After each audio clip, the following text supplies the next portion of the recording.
Take one. Hi, welcome to Falcon Talk. We're here live in the Smart Lab at Columbus High School. I'm the executive producer, Rick Mason, and we're happy to be here with a new season, new exciting things from sports, entertainment, plays, and a whole lot more.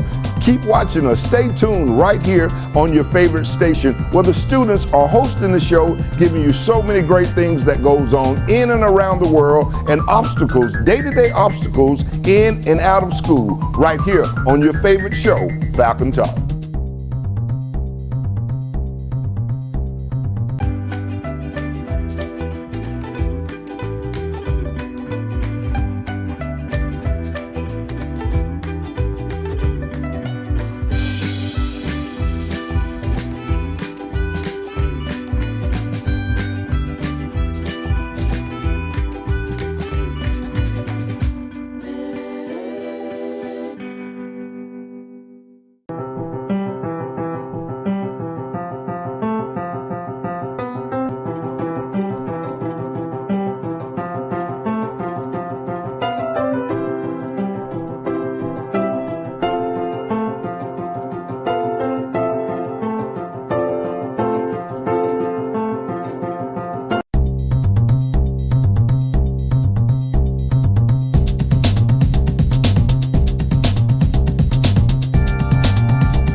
My name is Kiara. And my name is Darius. And on this segment, we're going to be giving you our top 6 presidential picks. But first, we want to take a look at how President's Day actually got started.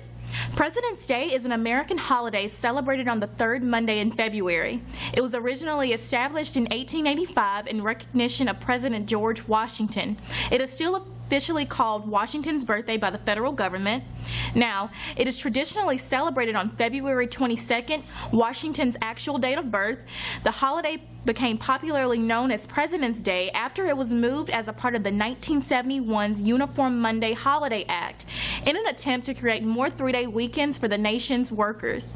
Now, while several states still have individual holidays honoring the birthdays of Washington, Abraham Lincoln, and other figures, President's Day is now popularly viewed as a day to celebrate all U.S. presidents past and present.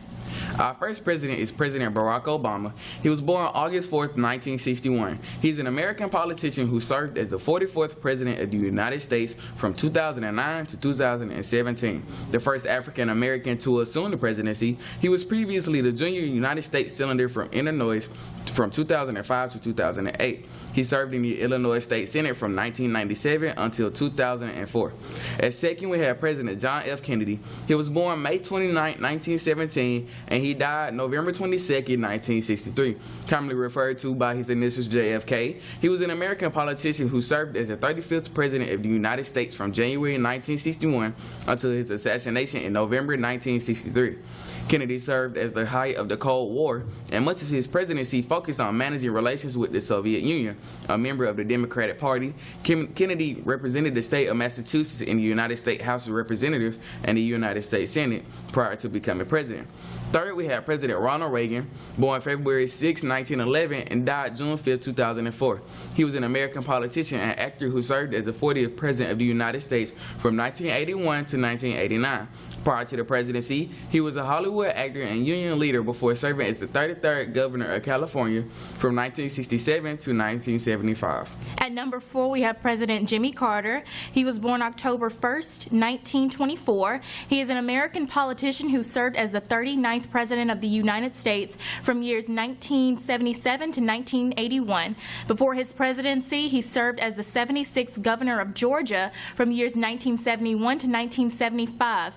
After 2 terms in the Georgia State Senate from 1963 to 1967, Carter has remained active in public life during his post-presidency. And in 2002, he was awarded the Nobel Peace Prize for his work in co-founding the Carter Center. At number 5, we have President Dwight D. Eisenhower. He was born October 14, 1890, and he died March 28, 1969. He was an American Army general and statesman who served as the 34th President of the United States from 1953 to 1961. During World War II, he was a 5-star general in the United States Army and served as Supreme Commander of the Allied Expeditionary Forces in Europe. He was responsible for planning and supervising the invasion of North Africa in Operation Torch in 1942 and 1943, and successfully invaded in France and Germany in 1944 to 1945 from the Western Front. He was also the first American president to be bound by the 22nd Amendment, which limits the number of terms one can be elected to the office of the President of the United States. At number 5, we have President Franklin D. Roosevelt. He was born January 30th, 1882, and he died April 12th, 1945. He is commonly known as FDR and was an American statesman and political leader who served as the 32nd President of the United States from 1933 until his death in 1945. A Democrat, he won the record for 4 presidential elections and became a central figure in the world events during the mid-20th century. Roosevelt directed the United States federal government during most of the Great Depression, implementing his New Deal domestic agenda in response to the worst economic crisis in U.S. history. As a dominant leader of his party, he built the New Deal coalition, realigning American politics into fifth-party system and defining American liberalism throughout the middle third of the 20th century. His third and fourth terms were dominated by World War II. He is often rated by scholars as one of the 3 greatest presidents of the United States, along with George Washington and Abraham Lincoln. Sitting on the couch with my mom, my #1 fan, on and off the court. She was always so supportive of me. She had the best wishes and the best dreams for me. She thought higher of myself than I thought. She's amazing. Everything that she spoke over me, every word, every prayer that she prayed for me, she believed in me. She believed in her son, that I can be anything. And I believed her. I believed my mom. I got out of school. I'm walking home, minding my own business. Officer Barry came to me, asked me my name, my age, and where I was from. I gave him my neighborhood. And he immediately stereotyped me for where I came from. Officer Barry made accusations that weren't true. Looked me dead into my eyes and told me I had done something wrong. I was scared. I was frightened. He tried to put me in handcuffs. And I wasn't going. And then I knew that everything that I had saw on the news, everything that I had saw on Facebook, it was happening to me. And I resisted. I wasn't going to go. I wasn't going to be unjust. He pulled his gun out on me, and he shot me. I laid there motionless, sprawled on the floor. But little did he know that bullet wasn't just mine. That bullet was Trayvon Martin's. That bullet was Eric Gardner's. That bullet was Michael Brown's. My life was gone. I had high hopes for myself. So many dreams, so many plans, all crushed. My life was gone. You have a reason to live. You have a reason to be here. My life was taken from me. It's not too late. It's not too late for you. It's not too late.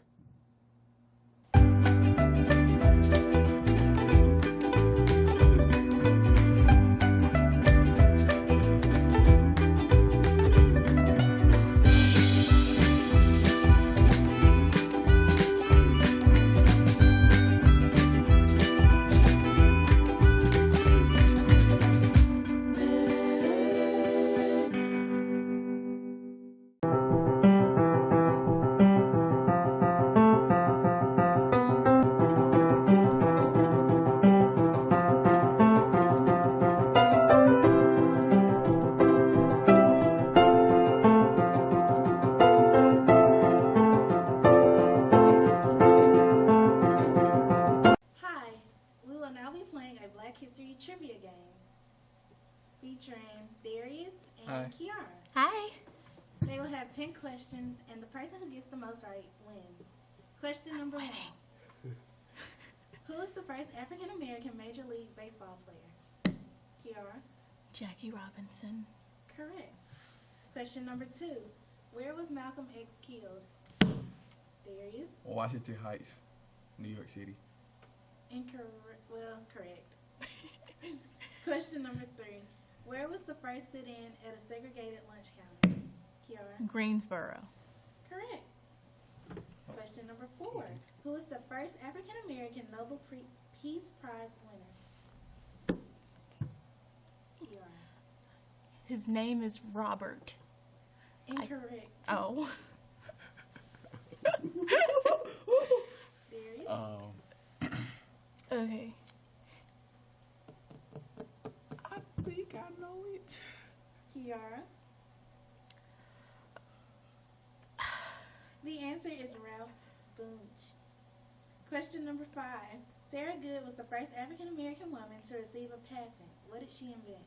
Kiara. The fold-away bed. Correct. Question number 6. Who is the first African American astronaut?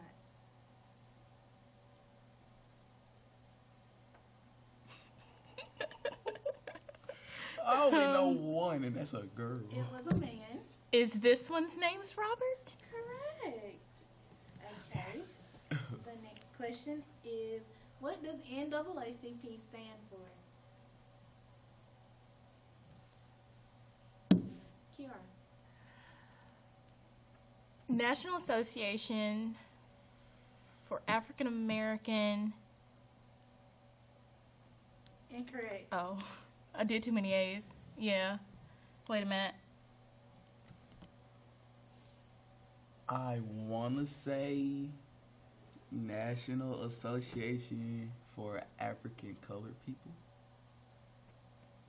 Almost, but no. That's what I was just going to say. Would you like the answer? Yes. Yes. It is the National Association for the Advancement of Colored People. Question What? number 8. Who is the founder of the NAACP? Kiara. Martin Luther King No. Jr.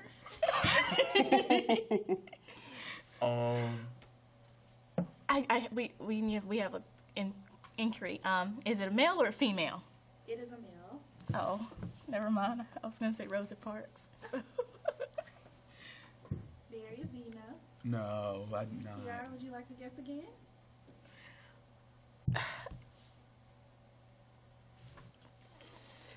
The answer Thurgood Marshall? No, it's W.E.B.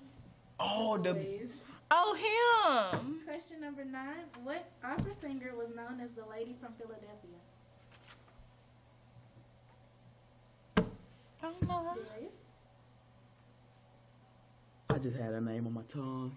I don't I almost know. said Oprah Winfrey. It's Marian Anderson. And the Oh. last question. In what year did the first Broadway play written by a black African American woman open in New York? When? Was it The Color Purple? What year? I don't. When did The Color Purple come out? I don't know. Don't know. 1959. Well, our winner today is Kiara. Heart. Hi, my name is Kiara, and up next on this segment, we have one of our moments in Black history. Up first is Henrietta Lacks. Henrietta Lacks is best known as the source of cells that form the He-Lee line, used extensively in medical research since the 1950s. Henrietta Lacks was born in 1920 in Roanoke, Virginia. Lacks died of cervical cancer in 1951.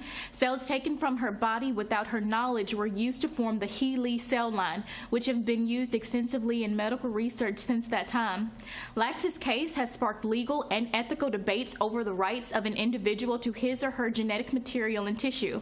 Henrietta Lacks was born Loretta Pleasant on August 1st, 1920, in Roanoke, Virginia. At some point, she has changed her name to Henrietta. On January 29, 1951, Lacks went to Johns Hopkins Hospital to diagnose abnormal pain and bleeding in her abdomen. Physician Howard Jones quickly diagnosed her with cervical cancer. During her subsequent radiation treatments, doctors removed 2 cervical samples from Lacks without her knowledge. She died at Johns Hopkins on October 4, 1951, at the age of 31. The cells from Lacks's tumor made their way to the laboratory of researcher Dr. George Otto J. J noticed the unusual quality of the cells. Unlike most cells, which survived only a few days, Lacks's cells were far more durable. J isolated and multiplied the specific cell, creating a cell line. He dubbed the resulting sample He-Lee, derived from the name Henrietta Lacks. The He-Lee strain revolutionized medical research. Jonas Salk used the He-Lee strain to develop the polio vaccine, sparking mass interest in the cells. As demand grew, scientists cloned the cells in 1955. Since that time, over 10,000 patents involving He-Lee cells have been registered. Researchers have used the cells to study disease and to test human sensitivity to new products and substances. The Lacks family learned about the He-Lee cells in the 1970s. In 1973, a scientist contacted family members seeking blood samples and other genetic materials, but inquiries from the family regarding the use of He-Lee cells and publications that included their own genetic information were largely ignored. The case gained new visibility in 1998 when the BBC screened an award-winning documentary on Lacks and He-Lee. Rebecca Skloot later wrote a popular book on the subject called The Immortal Life of Henrietta Lacks.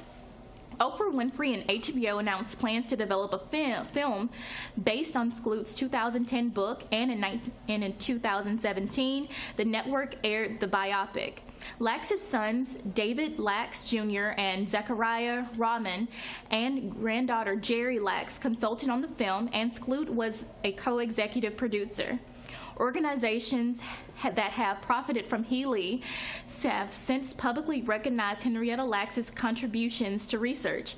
The Lacks family has been honored at the Smithsonian Institution and the National Foundation for Cancer Research. Morgan State University granted Lacks a posthumous honorary degree. In 2010, Dr. Roland Patillo of Morehouse donated a headstone for Lacks' unmarked grave. The He-Lee case has raised questions about the legality of using genetic materials without permission. Neither Lacks nor her family granted permission to harvest her cells, which were cloned and sold. The California Supreme Court upheld the right to commercialize discarded tissue in the 1990 case Moore versus Regents of University of California. In 2013, German researchers published the genome of a strain of He-Lee cells without permission from the Lacks family. The Lacks family has had limited success in gaining control of the He-Lee strain. In August 2013, an agreement between the family and the National Institutes of Health granted the family acknowledgement and scientific papers and some oversights over the Lacks genome.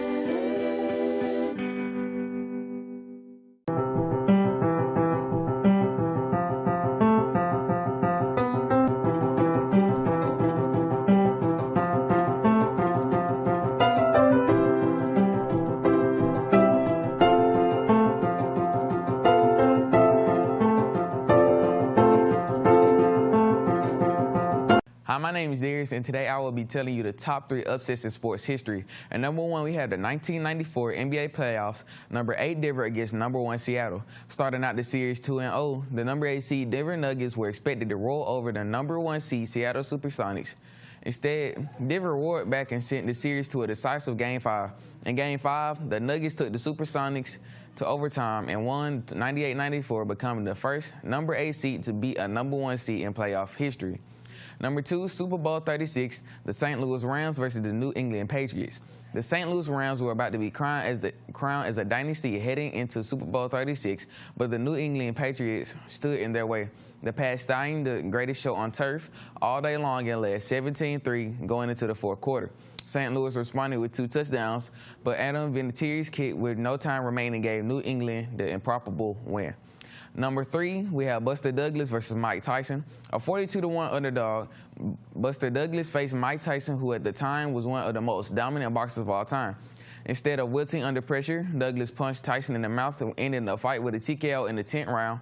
Douglas would then become fat and lazy, while Mike Tyson would turn into one of the biggest train wrecks in history.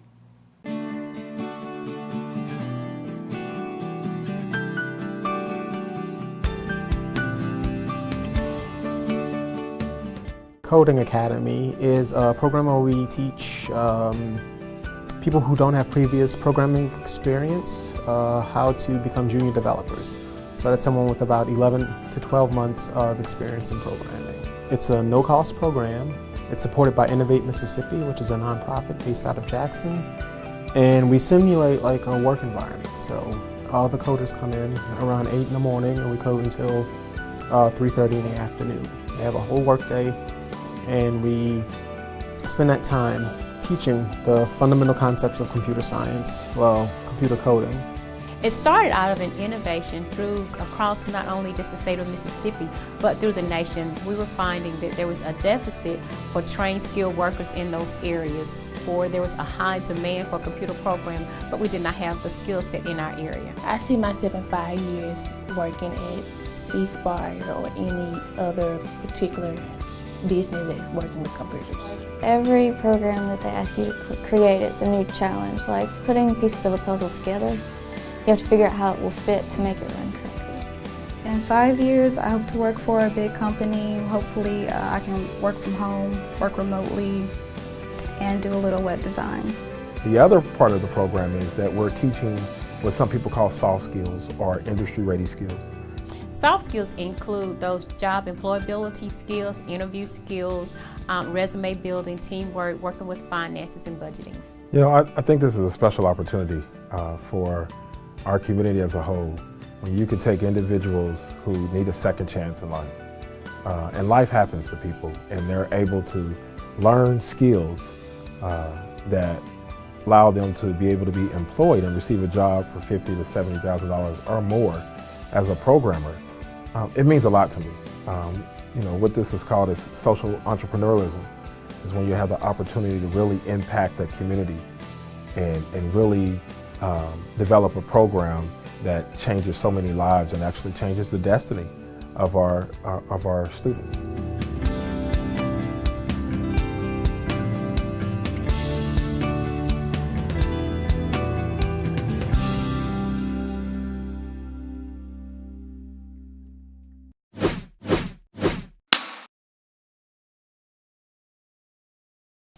Oprah Winfrey was born in Kosciuszko, Mississippi on January 29, in 1954. Her parents were unmarried and separated soon after conception.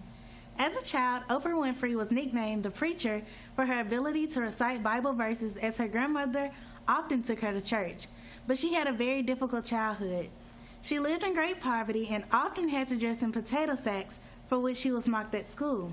But now, Oprah Winfrey is the first African-American woman billionaire and the richest African-American woman in the world. She is also an influential talk show host, author, philanthropist, actress, and media personality. In 2013, Winfrey was awarded the Presidential Medal of Freedom, the nation's highest civilian honor, by President Barack Obama.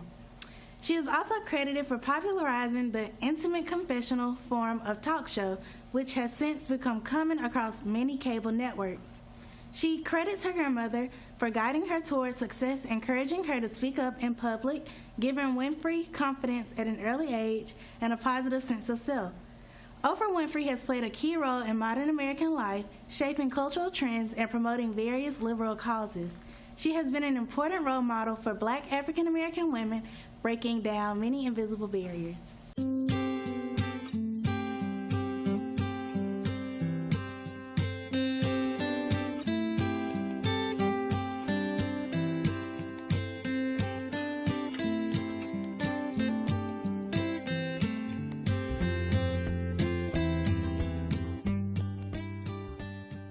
My name is Kiara, and on this segment, I'm going to be giving you a quick summary and some facts about the new Black Panther movie.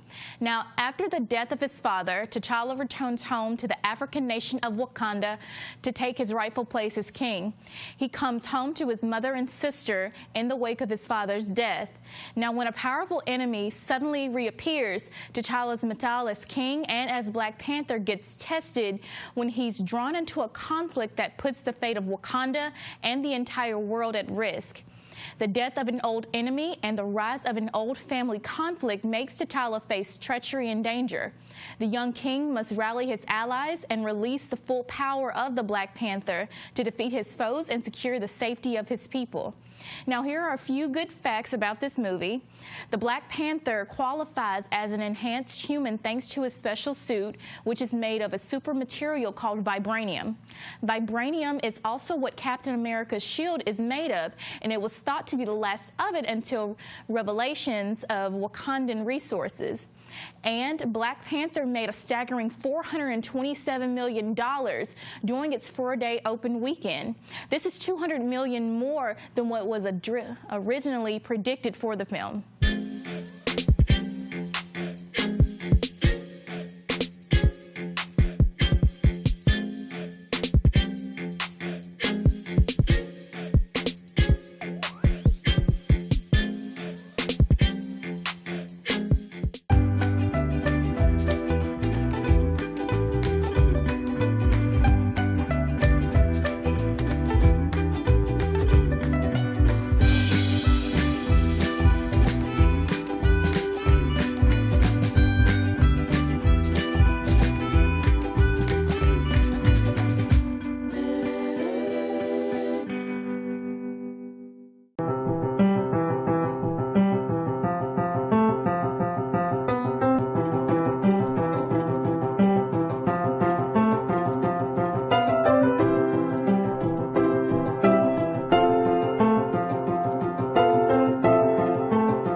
Take one.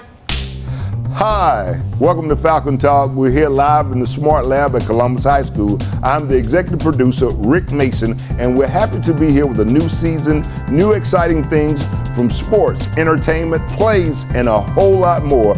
Keep watching us. Stay tuned right here on your favorite station where the students are hosting the show, giving you so many great things that goes on in and around the world and obstacles, day-to-day obstacles in and out of school, right here on your favorite show, Falcon Talk.